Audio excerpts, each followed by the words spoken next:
दोस्तों, श्रीमद् भगवद गीता यह पवित्र ग्रंथ सदियों से लोगों को जीवन का सही मतलब, उद्देश्य और कर्म का ज्ञान देकर अपने जीवन में उन्हें सही राह दिखाने में सफल रहा है। आपको जिंदगी में जो कुछ भी चाहिए या आपकी जो भी समस्या है, आप श्रीमद् भगवद गीता की यह 21 बातें ठीक से सुन समझ लीजिए। आपकी हर इच्छा पूरा होगा, हर मुश्किल आसान होगा और आपका हर दुख दूर होगा।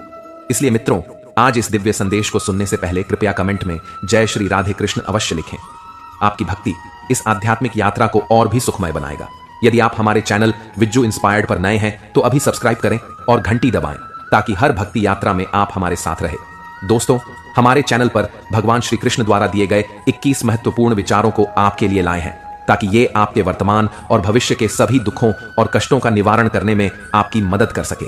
गीता का यह ज्ञान अमृत से भरा है जो इंसान के मरे हुए मन और जीवन में एक नई जान डाल देता है। मैं गारंटी के साथ यह बात कह सकता हूं कि जो कोई भी इन 21 बातों को ध्यान से पूरा वीडियो के अंत तक सुनेगा, उसे अपनी हर समस्या का हल मिल जाएगा।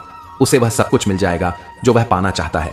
इसलिए इस वीडियो में एक भी विचार को मिस मत कीजिए और इस वीडियो को पूरा अंत तक सुने। तो चलिए शुरू करते हैं। श्रीमद् भगवद गीता का सबसे पहला उपदेश है कि बहुत ज्यादा मीठे बोलने वालों से और ज्यादा तारीफ करने वालों से सावधान रहना चाहिए, क्योंकि लोग मीठा सिर्फ तभी बोलते हैं जब उनको आपसे अपना मतलब निकालना होता है। आपकी तारीफ भी सिर्फ तभी की जाती है जब उन्हें आपसे अपना काम निकालना होता है। याद रखना कि तारीफ आपको जिंदगी में कभी भी फ्री में नहीं मिलने वाला। अगर कोई आपका तारीफ कर रहा है तो कुछ ना कुछ उसके लिए आपको चुकाना ही पड़ेगा। इसीलिए जो बहुत ज्यादा मीठा बोलते हैं या जो आपकी तारीफ करते हैं, उनसे जरा सावधान रहना चाहिए। श्रीमद् भगवद गीता का दूसरा उपदेश यह है कि आंखों से सच दिखने वाली बात पर भी एकदम से जल्दी भरोसा नहीं करना चाहिए। ऐसी बहुत कहानियां आपने सुनी होंगी कि कई बार आंखों से दिखने वाली बात भी सच नहीं होती है। इसीलिए भरोसा करने में अभी भी जल्दबाजी मत करना। गीता का तीसरा उपदेश यह है, हल्की आशा से कर्म करने वाले मनुष्य का मन कभी शांत व संतुष्ट नहीं रहेगा, क्योंकि उसकी लालसा हर नए शिखर पर पहुंचता ही रहेगा। ऐसे में उसका मन कभी संतुष्टि का आनंद नहीं भोग पाएगा। जो व्यक्ति फल की अभिलाषा हेतु कर्म करता है, फिर जब उसे उम्मीदों के अनुसार फल प्राप्ति नहीं हो पाता है, तो वह निराश और दुखी हो जाता है। भगवान श्री कृष्ण अर्जुन से कहते हैं, तुम स्वयं को मुझ में समर्पित कर दो, ईश्वर पर भरोसा रखो और निस्वार्थ, निश्चल, निष्पाप और निष्पक्ष होकर बिना फल की अभिलाषा के कर्म करते जाओ। तुम्हारा जीवन सुख और संतुष्टि से भर जाएगा। देखना, दुख कभी तुम्हें छू नहीं पाएगा और मोक्ष की प्राप्ति हो जाएगी। बार बार जन्म लेने वाले अनंत इच्छाएं मनुष्य को अपनी इंद्रियों का गुलाम बना देता है। जब हम दूसरों की चुगली करते हैं तो हमें उसके भाग्य में मिलने वाले दुखों और कष्टों को भी भोगना पड़ जाता है। किसी के प्रति बुरा भावना रखना, बुरा सोचना, ईर्ष्या करना, बुरा बोलना, अपने धर्म और कर्तव्य का पालन न करने वाले कभी मोक्ष प्राप्त नहीं कर सकते। कर्म अच्छा हुआ तो फल अवश्य मिलेगा और कर्म बुरा हुआ तो दंड भी अवश्य मिलेगा। मैं भूतकाल, वर्तमान और भविष्य में होने वाली प्रत्येक घटना के हर परिणाम को देख सकता हूं। इसलिए परिणाम की चिंता छोड़कर अपने कर्म को निरंतर करते रहो।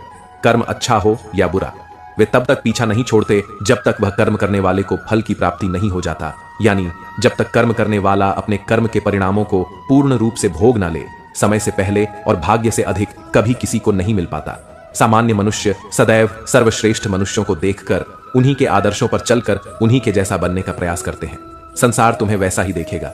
जिस मानसिक दृष्टि से तुम संसार को देखते हो, बुरी आदतें, बुरी चीजें और बाहरी सुंदरता के प्रति मनुष्य तब आकर्षित होता है जब वह अपनी इंद्रियों का गुलाम हो जाता है। जिस प्रकार जलते हुए छोटे से दिए की रोशनी से प्रचंड अंधकार भी समाप्त हो जाता है, उसी प्रकार जब आप मन में मौजूद अज्ञानता से भरे अंधकार रूपी कमरे में सकारात्मक सोच का तेल डालकर ज्ञान का प्रकाश उजागर करेंगे तो अज्ञानता रूपी समक्ष अंधकार स्वतः ही समाप्त हो जाता है। श्रीमद् भगवद गीता का चौथा उपदेश यह है कि लोगों में अपना सहारा ढूंढना छोड़ दो। सबसे बड़ा आपके मन का यही कमजोरी होता है कि आप दूसरों में सहारा ढूंढते हैं, और यही चीज आपको कमजोर बनाता है। यही चीज आपका खुद पर विश्वास खत्म कर देता है। जो लोग सोचते हैं ना कि यह तो मेरा सहारा है, यह तो मुश्किल वक्त में मुझे काम आएगा, वही लोग मुश्किल वक्त में सबसे ज्यादा दुखी और अकेले पड़ जाते हैं। आप सिर्फ ईश्वर को अपना सहारा बनाओ। देखना, जब भी कोई मुश्किल आएगा ना, वह किसी ना किसी को आपका मदद के लिए भेज ही देंगे। दुनिया को सहारा मत बनाओ। जो खुद अपने लिए सहारा ढूंढ रहे हैं वह आपका सहारा कैसे बनेंगे? तो अपना सहारा दुनिया को नहीं, ईश्वर को बनाना चाहिए।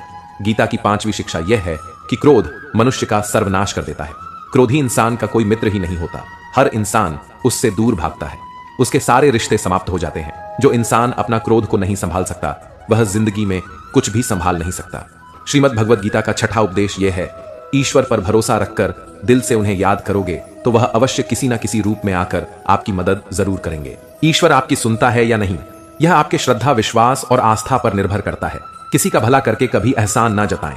अन्यथा वह कर्म शून्य के समान हो जाता है और मिलने वाला यश बेकार हो जाता है। यह सोच करके कभी अभिमान नहीं करना चाहिए कि हमने तो कितने लोगों या जीवों की मदद की है, क्योंकि करने वाला तो स्वयं ईश्वर होते हैं। आप तो मात्र एक जरिया है, कठपुतली है। क्रोध करना व्यर्थ है। यदि क्रोध में आकर आप प्रतिक्रिया दे रहे हैं तो इसका अर्थ है आपको ईश्वर के बनाए कानून यानी कि कर्म पर भरोसा ही नहीं है। मन के शंकाओं को कभी जन्म ना दो। यह शंकाएं मन में गलत फहमियां के पहाड़ बना देता है, जिससे जीवन का सुख चैन छीन जाता है। यदि कोई आपके साथ बुरा करता है तो कर्म और समय उसका हिसाब खुद ही कर देगा। उपकार के बजाय परोपकार करें और चिंता की बजाय चिंतन करें। मन को सदैव नियंत्रित करके चले, अन्यथा यह मन आपका सबसे बड़ा शत्रु बनकर आपसे बुरे कर्म करवा सकता है। ज्ञान सदैव बुद्धि से उत्तम व श्रेष्ठ होनी चाहिए, इसलिए ज्ञान अर्जित करते रहे और बांटते रहे ताकि दूसरों का जीवन संवर जाए। एक ही मनुष्य की हमेशा मदद न करे जब तक कि वह स्वयं ही काबिल ना हो जाए। जो व्यक्ति फल की आशा हेतु कर्म करता है वह कर्म से ही बंध कर रह जाता है। कोई भी इंसान जन्म से नहीं बल्कि अपने कर्मों से महान बनता है। दुनिया और लोग वैसे ही नजर आएंगे जैसा तुम देखना चाहोगे। मेरा तेरा छोटा बड़ा अपना पराई ये सब मन से मिटा दो, फिर सब तुम्हारा है और तुम सबके हो। फल की अभिलाषा छोड़कर निरंतर कर्म करने वाला मनुष्य ही अपने जीवन को सुखद और संतुष्टिदायक बना पाता है। कोई भी दुख तुम्हें तब तक विचलित नहीं कर सकता जब तक तुम इंद्रियों को अपने वश में रखते हो। शांति उसी को प्राप्त होती है जो मैं और मेरा तथा मैंने किया या मैंने बनाया ऐसी लालसा से बाहर आ जाता है। किसी भी वस्तु, वह जगह या जीव एवं मनुष्य से अत्यधिक लगाव एक दिन दुख का सबसे बड़ा कारण बनता है। जीवन में वही मनुष्य संतुष्ट रह सकता है जो कम से कम में भी खुश है और अधिक पाने या होने की लालसा व उम्मीद नहीं रखता। गीता का 7वां उपदेश यह है कि अपने मन को शांत रखना सीखो, क्योंकि अशांत मन जीवन में सिवाय दुख के और आपको कुछ नहीं देने वाला, और एक शांत मन आपको जीवन में प्रेम और आनंद ही देगा। दुख और सुख सिर्फ शांत और अशांत मन के परिणाम है। अशांत मन दुख को ही जन्म देता है और शांत मन परम आनंद को जन्म देता है। गीता का 8वां उपदेश यह है कि किसी से भी हद से ज्यादा लगाव कभी मत रखना। दुर्योधन के पिता धृतराष्ट्र का राजगद्दी से बहुत ज्यादा लगाव था। राजगद्दी के आगे उन्हें कुछ भी दिखाई नहीं देता था और गद्दी के लिए उनका यही हद से ज्यादा लगाव और मोह पूरे राष्ट्र को ले डूबा, अनगिनत लोगों की मौत का कारण बन गया। आप भी जब ऐसी ही किसी के पीछे हद से ज्यादा पागल हो जाते हैं तो वो चीज आपको मिले या ना मिले लेकिन आपकी जिंदगी जरूर खराब कर देती है। गीता का 9वां उपदेश यह है, अध्यात्म से जुड़े एक अध्यात्म ज्ञान ही जीवन को सुकून की तरफ ले जा सकता है। लोगों की बातों पर जितना ध्यान देंगे उतना ही आपका खुद पर से विश्वास कम होता जाएगा। इसीलिए खुद पर विश्वास कर खुद के दम पर आगे बढ़ो और स्वयं ही अपना मार्ग तय करो। जीवन में किसी भी पल कुछ भी हो सकता है। जीवन सीमित है, समय व्यर्थ मत करो। बुरे अतीत को याद करके दुखी होने से अच्छा है कि उससे सीख लो और अपने वर्तमान को सुधार कर एक बेहतर भविष्य का निर्माण करो। किस बात को लेकर परेशान हो, कर्म करो और ईश्वर पर भरोसा रखो। क्या होगा क्या नहीं यह ईश्वर पर छोड़ दें। जितना अधिक पुरुषार्थ करोगे स्वर्ग का मार्ग उतना ही सरल होगा। स्वयं को ईश्वर के चरणों में सौंप दो। नित्य अच्छे कर्म करो और लोगों की भलाई करो और उन्हें सही राह दिखाओ। एक ज्ञानवान व्यक्ति कभी भी कामुक सुख में आनंद नहीं लेता, इसलिए ज्ञानी बनो। जो हो गया वह अच्छा हुआ, जो हो रहा है वह अच्छा हो रहा है और जो होगा वह भी अच्छा ही होगा। वेद पुराण पढ़ने का कोई लाभ ही नहीं जब तक उसमें कही बातों को अपने जीवन में अवतरित ना करें, उनका पालन ना करें। रावण बुद्धिमान अवश्य था किंतु ज्ञानी नहीं। उसकी अज्ञानता ने उसे क्रोधी, कामुक और अहंकारी बना दिया, जो उसकी मृत्यु का सबसे बड़ा कारण बना। मैं सभी प्राणियों को एक समान रूप से देखता हूं। मेरे लिए न कोई कम प्रिय है और न ही अधिक। वह ज्ञान व्यर्थ है जो सिर्फ तुम तक ही सीमित है। उस ज्ञान का कोई लाभ नहीं जिससे समाज एवं जगत का कल्याण ना किया जा सके। तुम क्यों व्यर्थ में चिंता करते हो? तुम क्यों भयभीत होते हो? कौन तुम्हें मार सकता है? आत्मा न कभी जन्म लेती है और ना ही इसे कोई मार सकता है। यही जीवन का अंतिम सत्य है। मनुष्य के कर्म ही मनुष्य को ईश्वर के नजदीक लाता है या ईश्वर से दूर कर देता है। इसलिए हमेशा अच्छे कर्म ही करें। जब जब इस धरती पर पाप, अहंकार और अधर्म चरम सीमा पर होगा तब तब उसका विनाश कर धर्म की पुनः स्थापना हेतु मैं अवश्य अवतार लेता हूं। जो दान कर्तव्य समझकर बिना किसी सोच के किसी जरूरतमंद व्यक्ति को दिया जाए वह दान सात्विक माना जाता है। जिसने मन को जीत लिया है उसने पहले ही परमात्मा को प्राप्त कर लिया है, क्योंकि उसने शांति प्राप्त कर ली है। ऐसे मनुष्य के मन पर सुख दुख, सर्दी गर्मी और मान अपमान का कोई फर्क ही नहीं पड़ेगा। जो विद्वान होते हैं वह ना तो जीवन के लिए और ना ही मृत के लिए शोक करते हैं। गृहस्थ व समाज में रहकर परोपकार करना और अपने कर्तव्यों को पूरी निष्ठा से ईमानदारी के साथ निभाना, धर्म का पालन करना भी बड़े तप के समान होता है। गीता का 10वां उपदेश यह है कि इंसान ही आजकल इंसान का दुश्मन हो गया है। चाहे आप बिजनेस में देख लो, चाहे आप रिश्तों में देख लो, किसी भी फील्ड में आप देख लो, इंसान ही इंसान को नुकसान पहुंचा रहा है। इतना प्रतिस्पर्धा बढ़ गया है, कितनी चोरियां बढ़ रही हैं, इतना क्राइम बढ़ गया है शास्त्रों में जो कलयुग के लक्षण लिखे गए हैं। न कि एक दिन इंसान ही इंसान को खाएगा। वह समय तो आ गया है, इंसान ही तो इंसान को खा रहा है। एक दूसरे का बिजनेस खा रहा है, एक दूसरे की नौकरियां खा रहा है, एक दूसरे की जिंदगी की खुशियां खा रहा है। इंसान जो दुखी है उसे और दुखी करो, जो खुश है उसे परेशान करो। यही तो हो गया है आजकल। कहने को तो सब इंसान है, लेकिन इंसानियत कहीं दिखती ही नहीं। एक सेठ के घर से एक भिखारी निकल रहा था। उसने उस सेठ से कहा कि मुझे एक गिलास पानी पिला दीजिए, बहुत प्यास लगी है, बहुत दूर से पैदल चलकर आया हूं, मेरे प्राण निकल रहे हैं। तो सेठ बोला कि अभी आदमी नहीं है, आदमी आ जाए तो आपको पानी दे दिया जाएगा। थोड़ी देर बाद उस भिखारी ने सेठ से कहा, आप कृपया करके मुझे एक गिलास पानी पिला दीजिए, मैं चला जाऊंगा, मेरे प्राण निकल रहे हैं और आसपास में किसी का घर भी नहीं दिख रहा। तो उस सेठ ने कहा, मैंने कहा ना कि आदमी आने वाला है, वह आ जाए तो आपको पानी मिल जाएगा। फिर वह भिखारी उस सेठ से कहने लगा कि तुम खुद ही आदमी क्यों नहीं बन जाते, थोड़ी देर के लिए तुम ही आदमी बन जाओ। आजकल यही हो गया है, यहां कोई आदमी बनने को तैयार ही नहीं है, बस लोग एक दूसरे को नोचने में लगे हैं, एक दूसरे का फायदा उठाने में लगे हैं। इसीलिए ही कलयुग को मतलबी युग कहा जाता है कि लोग सिर्फ और सिर्फ एक दूसरे से अपने मतलब से ही जुड़े हुए हैं। गीता का 11वां उपदेश यह है कि जिंदगी में कभी भी खुद को किसी का जरूरतमंद मत बनाओ, क्योंकि जब तक आप किसी के जरूरतमंद नहीं होते तब तक आपको कोई दुख नहीं पहुंचा सकता, कोई आपका फायदा नहीं उठा सकता। जिस इंसान के आप जरूरतमंद हो जाओगे वह आपका लाभ उठाना शुरू कर देता है। जिस दिन आपने अपने जीवन को किसी का जरूरतमंद बना दिया, उसी दिन से आपको उसकी गुलामी करनी पड़ती है। मर जाने से भी बदतर होता है। जरूरतमंद आपको गुलाम बनाकर रख देता है। आपने कभी गौर किया कि आपकी जिंदगी वही लोग खराब करते हैं जिनके आप जरूरतमंद हो जाते हैं। आपका सारा दुख वहीं से आता है जिसके आप जरूरतमंद होते हैं। जरूरतमंद सिर्फ शरीर या काम की नहीं होती, सबसे बड़ी जरूरतमंद मन की होती है, याद रखना। एक बात, माँ बाप के अलावा ऐसा दुनिया में आज तक कोई पैदा नहीं हुआ है कि आप जिसके जरूरतमंद हो और वह आपका फायदा ना उठाए। इसीलिए जिंदगी में कभी भी खुद को किसी का जरूरतमंद मत बनाना। गीता का 12वां उपदेश यह है, असफलता के डर से दोबारा प्रयास ना करने वाला मनुष्य जीवन में बड़ी कामयाबी कभी प्राप्त ही नहीं कर सकता। क्रोध से भ्रम पैदा होता है, भ्रम से बुद्धि व्यग्र होती है, जब बुद्धि व्यग्र हो जाती है तब तर्क नष्ट हो जाता है, और जब तर्क नष्ट हो जाता है तब व्यक्ति का नाश हो जाता है।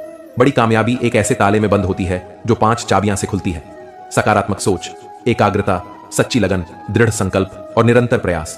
निष्पक्ष और निस्वार्थ भाव से कर्म किए बिना मोक्ष की उम्मीद करना बेकार है।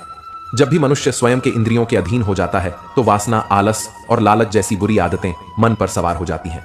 लक्ष्य प्राप्त करने के लिए हमें कर्म में पूर्ण रूप से समर्पण अति आवश्यक है।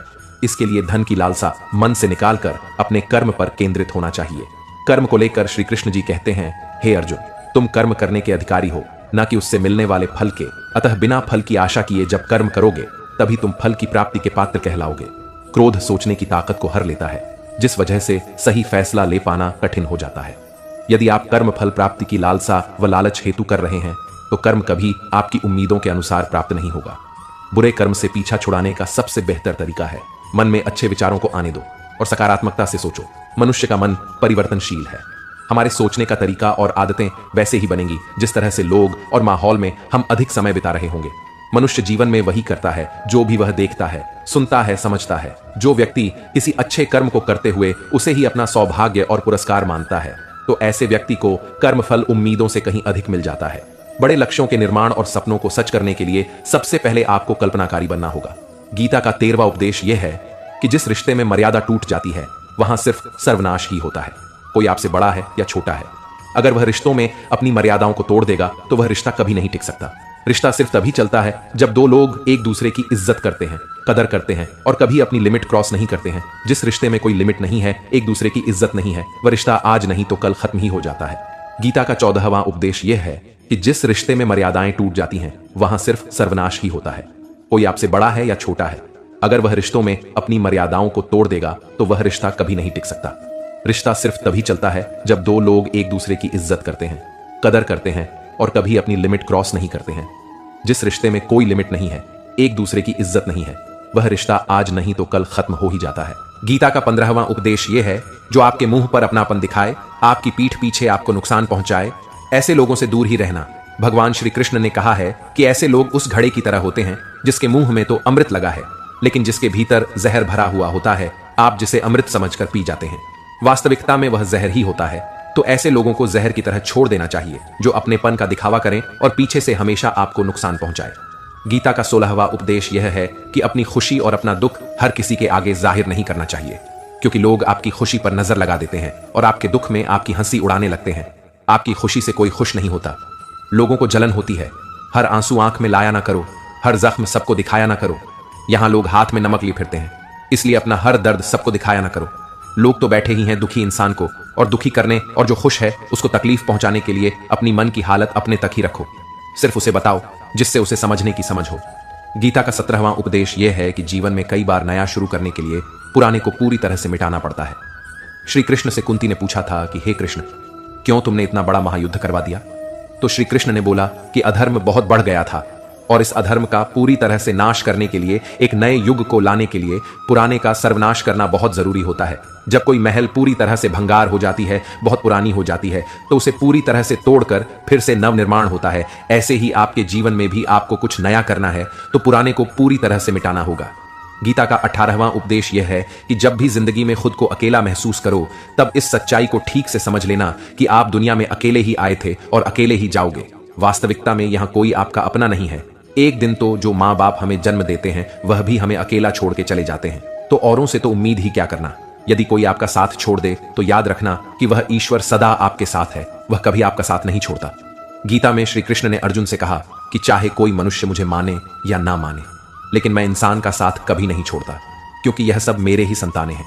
इंसान को ईश्वर का ही अंश कहा गया है, इसलिए मनुष्य को ईश्वर की संतान कहा जाता है। इसीलिए आपको अकेलेपन से कभी दुखी नहीं होना चाहिए, कभी डरना नहीं चाहिए, बल्कि किसी गलत इंसान के साथ रहने से डरना चाहिए। एक कहावत है कि something is better than nothing, यानी कुछ होना कुछ नहीं होने से कुछ गुना बेहतर है। लेकिन एक और कहावत है कि nothing is better than nonsense.